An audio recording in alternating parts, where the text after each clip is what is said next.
परंतु तसं होईल का याकडे लक्ष देऊया। यावेळी शॉर्ट प्लेनचा बॉल कवचच्या डोक्यावरून केलाय, योगेश मात्रेच्या बॅट मधून येतोय, खणखणीत दणदणीत चौकार आता पडणार आहे। नक्कीच शॉर्ट प्लेनचा बॉल लेग साइडला भिरकवलाय, चेंडू जाणार बाउंड्री लाईनच्या बाहेर, मिळतात या पहिल्याच बॉलवर चौकार।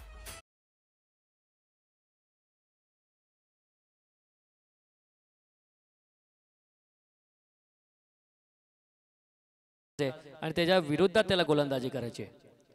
स्लोवर होता, यावेळेस पिक केला, चेंडू जातोय सीमारेषेच्या पलीकडे, येतोय या बॉलवर षटकार।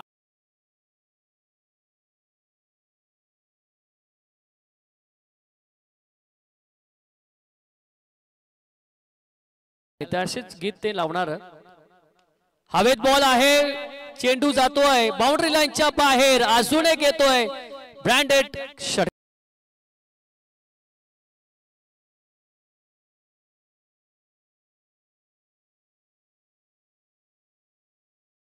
येणारे, कारण ही धावसंख्या सध्या जरी चांगली असली तरी प्रतीक देखील एक चांगला डावखुरा गोलंदाज आहे। यावेळेस सुंदर चेंडू, अगदी यॉर्कर होता, पहिला देखील दुसरा देखील चेंडू चांगला टाकला होता, पहिली धाव काढलेली दुसऱ्याच्या प्रयत्नात आणि 2 धावा देखील पूर्ण। अगदी अर्जुन बांगर चेंडूवरती वेगाने गेला होता, वसीम त्या ठिकाणी होता, चांगला लागलाय। शेवटचे 2 चेंडू बाकी असताना यावेळेस देखील चांगला चेंडू हवेत आहे, परंतु हा चेंडू ट्रॅव्हल होतोय की झेल होतोय, हा चेंडू ट्रॅव्हल होतोय। पंजाब चषक मधला डीप मिड विकेट मध्ये आलेला दणदणीत खणखणीत षटकार।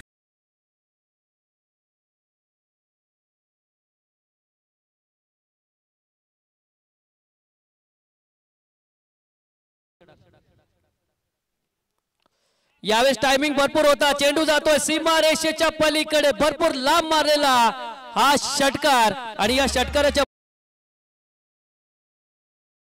मध्ये 67 धावसंख्येची गरज आहे।